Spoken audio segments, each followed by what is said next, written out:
Thumbnail అయితే roles అని చెప్పేసాను చాలా సింపుల్‌గా. అంతకంటే ఇంకేం ఇవ్వలేను కాబట్టి. బట్ దీని టేస్ట్ అయితే అల్టిమేట్ ఉందండి. తప్పకుండా ట్రై చేయండి. ఎంత బాగొచ్చినాయో. అంటే నేను ఇలా ట్రై చేయడం చాలా కొత్త అండ్ ఫస్ట్ టైమ్ అనమాట. చాలా టైప్స్‌లో చేశా. సింపుల్‌గా జస్ట్ క్యారెట్ వేసేసి, అలా నార్మల్ చపాతీలాగా చేసి అలా చేశాను. ఇంకా ఉట్టి ఆలుతోటి చాలా సార్లు చేశా. బట్ ఇలా చేయడం ఫస్ట్ టైమ్ అనమాట. ట్రస్ట్ మీ చాలా బాగుంది. హెల్తీ వేలోనే అనమాట ఇది కూడా. తప్పకుండా ట్రై చేయండి. మీ పిల్లలకి కూడా ఖచ్చితంగా పెట్టండి. సో, ప్రాసెస్‌లోకైతే వెళ్ళిపోదాం. అంతకంటే ముందు నా ఛానల్‌ని ప్లీజ్ సబ్స్క్రైబ్ చేసుకోండి. లైక్ చేయండి, షేర్ చేయండి, కామెంట్ చేయండి. ఫస్ట్ అయితే 2 పొటాటోస్ తీసుకొని వాటినైతే 4 ముక్కలుగా కట్ చేసుకొని, ఇంకా కుక్కర్ తీసేసుకొని అందులోకి వేసేసి కాస్త ఉప్పు, అవి మునిగేటట్టు వాటర్ వేసుకొని ఒక 4 విజిల్స్ పెట్టేసుకున్నాను. ఒక 70% ఉడికించుకున్నాననమాట. ఎందుకంటే మిగతాది అక్కడ మనం ఫ్రై చేస్తాం కాబట్టి ఎలానో, సో అక్కడ ఉడికిపోతది కాబట్టి 70-80% ఉడికించుకున్నాను. వెజిటబుల్స్ అయితే కట్ చేసేసాను. మళ్ళీ సెపరేట్‌గా మిక్సీ జార్‌లోకి టమాటా ముక్కలు, ఇంకా పుదీనా, మీ దగ్గర ఇంకా ఏదైనా ఆకుకూరలున్నా పాలాకు, మెంతాకు ఇలా ఏం ఆకున్నా కూడా యాడ్ చేసుకోవచ్చు. సో, కొద్దిగా సాల్ట్ వేసుకొని, ఇంకా తగినంత జీలకర్ర కూడా వేసుకొని కొద్దిగానే హాఫ్ టీ స్పూన్ అలా వేసుకున్నాం. ఇంకా చిటికెడు పసుపు కూడా వేసుకొని దీన్ని మెత్తగా మిక్సీ అయితే పట్టేసుకున్నాను. మిక్సీ పట్టేసుకోగానే మన ఆలు కూడా ఉడికిపోయింది. తీసేసుకొని ఇలా ముక్కలు కట్ చేసేసుకున్నాం. సో, ఇప్పుడైతే పిండిని కలిపేసుకుందాం. నేనైతే ఒక కప్పు గోధుమ పిండినైతే తీసుకొని, ఇందులోకి మనం పేస్ట్ చేసి పెట్టుకున్న టమాటా, పుదీనా పేస్ట్ అనేది వేసేసి దాంతోటి కలిపేస్తాను. ఏం వాటర్ అయితే యాడ్ చేయాల్సిన అవసరం లేదు. మనం తీసుకున్న క్వాంటిటీకి ఇదైతే సరిపోతది. సో, మంచిగా తడిపేసుకొని లాస్ట్‌లో ఆయిల్ కూడా ఒక 1-2 స్పూన్స్ వేసుకొని ఇంకా మంచిగా కలిపేసుకున్నామనుకో, మనం దీన్ని ఎంత సాఫ్ట్‌గా ఎంతసేపు ఎక్కువసేపు మెత్తగా కలుపుకుంటామో, సో, అది టేస్ట్ అనేది అంత బాగుంటుంది. సాఫ్ట్‌నెస్ కూడా అంత బావుంటుందనమాట. సో, రెడీగా పక్కన పెట్టేసుకొని కడాయిలోకి ఆయిల్ వేసేసి, జీలకర్ర వేసేసి, అవి కాస్త వేగిన తర్వాత కట్ చేసి పెట్టుకున్న ఆనియన్ ముక్కలు, ఇంకా మిర్చి, ఇంకా ఎల్లుల్లిపాయ కూడా వేసేసి మంచిగా వేంపేసుకుందాం. ఈలోపు మీరు మర్చిపోయి ఉంటే నా ఛానల్‌ని అయితే ప్లీజ్ సబ్స్క్రైబ్ చేసుకోండి. ఇంకా షేర్ చేయండి, కామెంట్ చేయండి, లైక్ కూడా చేయండి. సో, ఇవి మంచిగా వేగిపోయిన తర్వాత పసుపు కూడా 1 స్పూన్ వేసేసుకొని మంచిగా కలిపేసుకొని, ఇది కూడా వేగిన తర్వాత మనం కట్ చేసి పెట్టుకున్న క్యారెట్ ముక్కలనైతే యాడ్ చేసేసుకుందాం ఫస్ట్. ట్రస్ట్ మీ అండి చాలా బాగుంటుంది. మీకు చూస్తానే నిజంగానే మౌత్ వాటరింగ్ అయితే వస్తది లాస్ట్‌లో. చూడండి ఫినిష్ అవుట్ అంత బావుంటదనమాట.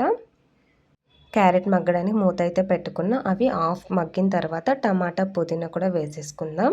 కొత్తిమీర ఉంటే కొత్తిమీర కూడా వేసుకోవచ్చు. నా దగ్గర ఈ టైంకి అవైలబుల్ లేకుండే, సో నేనైతే ఉన్న వాటితో వేసేసాను. మీ దగ్గర ఉంటే యాడ్ చేసుకోవచ్చు. సో, ఇవి కూడా మగ్గాలి. ఇవి కూడా మగ్గిపోయాయి. మగ్గిపోయిన తర్వాత ఆలు వేసుకుందాం. కట్ చేసి పెట్టుకున్న ఆలు. ఇంకా చిన్నగా కట్ చేసుకున్నా పర్లేదు ఆలు అయితే. సో, ఆలు వేసిన తర్వాత ఆలుని కూడా మంచిగా మిక్స్ చేసేసుకుందాం. ఫస్ట్ ఉట్టి ఆలుతోటే చేద్దామనుకున్నా. బట్ ఎందుకో ఇంట్లో క్యారెట్ కూడా కనిపించింది. వీటి రెండిటి కాంబినేషన్‌లో ట్రై చేద్దామని అయితే ట్రై చేశాను. మీరు కూడా ట్రై చేయండి ఇలా. చాలా బాగుంటుంది. పిల్లలకైతే చాలా బాగా నచ్చుతుంది. సో, ఇది మంచిగా ఫ్రై చేసుకున్న తర్వాత ఒక 2-3 మినిట్స్ అలా వేంపుకోవాలి. మంచిగా మిక్స్ చేసుకున్న తర్వాత ఇందులోకి మనం మసాలాలు యాడ్ చేసుకోవచ్చు. మిర్చి వేసాం కాబట్టి కాస్త చూసుకొని వేసుకోవాలి కారం అవి. సో, కారపొడి, ధనియాల పొడి, గరం మసాలా, ఇది జీరా పౌడర్ కొంచెం, మిరియాల పౌడర్ కొంచెం అనమాట. తగినంత వేసుకోండి. మీ కారానికి తగ్గట్టు మీకు ఘాటుగా, కారంగా ఎంత కావాలనుకుంటే అంత. నేనైతే లైట్‌గానే వేస్తాను. అలా.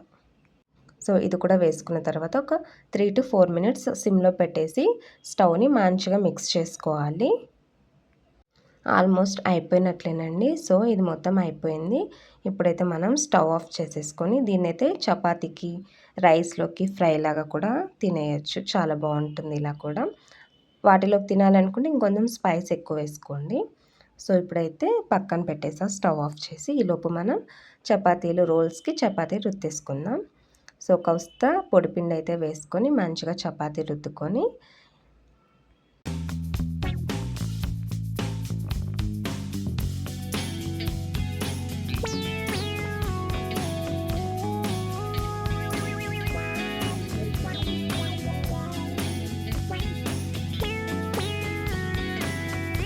సో ఇలా చేసిన తర్వాత దీన్ని మెల్లగా ఇలా చుట్టేసుకొని జస్ట్ అది ఊడిపోకుండా ఉండడానికి అలా మెల్లగా అలా అతికించినట్లుగా అలా చేసుకోండి. ఎక్స్ట్రా పిండి ఏమైనా ఉంటే దాన్నైతే తీసి పక్కన పెట్టేసుకోండి. మిగతావి కూడా ఇలానే చేసేసుకుందాం. సో అన్నిటినీ రెడీ అయితే చేసేసుకొని రౌండ్గా కూడా ఒకటి చేశాననమాట. అలా చేస్తే ఎలా ఉంటుంది అని చెప్పి ప్రయోగాలు ఎక్కువ చేస్తుంటా నేను. సో అలా చేసేసి ఆయిల్ అయితే వేసుకొని హీట్ ఎక్కిన తర్వాత అయిందా లేదా అని చెప్పి కొద్దిగా పిండి అలా వేస్తాను. మీలో కూడా ఎవరైనా ఉన్నారా నాలాగా ఆయిల్ హీట్ ఎక్కిందా లేదా అని ఫస్ట్ ట్రై చేసేవాళ్ళు ఉట్టుట్టి పిండిలతోటి ఉంటే కామెంట్ చేయండి. సో వీటిని కూడా వేసేసుకొని మంచిగా ఫ్రై చేసుకుందాం. సిమ్ టు మీడియం ఫ్లేమ్లో పెట్టుకొని అడ్జస్ట్ చేసుకుంటా మంటని వేపుకోండి. వీటిని హై ఫ్లేమ్లో పెడితే పచ్చి పచ్చిగా ఉంటుందన్నమాట. మనం మడతేసాం కదా అక్కడ ఎగుతుందో లేదు అని చెప్పి. ఆయిల్ అయితే నేను డీప్ ఫ్రై అంత మునిగేటట్టు వేయలేదు. ఈ మాత్రం ఆయిల్ అయితే వేసుకొని ఫ్రై చేసుకుంటున్నాను. ఫ్రై అవుతాయి కాబట్టి ఎలాగైనా. సో మంచిగా ఫ్రై అయితే చేసేసుకొని వీటినైతే పక్కన తీసేసుకుంటున్నాను. సో మిగిలిన వాటివి కూడా ఇలానే ఫ్రై చేసుకుందాం. లో టు మీడియం ఫ్లేమ్లోనే పెట్టుకోండి ఆల్మోస్ట్ మంటనైతే.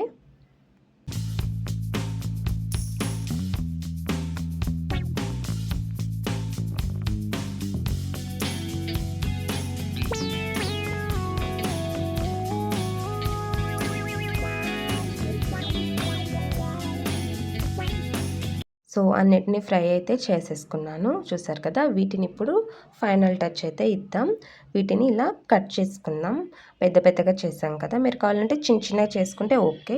బట్ నేను పెద్దగా చేశాను కాబట్టి వీటినైతే ఇలా కట్ చేసుకొని మంచిగా డెకోర్ చేసుకుందాం పుదీనా కొత్తిమీరతోటి. అవైతే నా దగ్గర లేవు, నేను జస్ట్ ఆనియన్స్ తోటి అయితే చేసేసాను.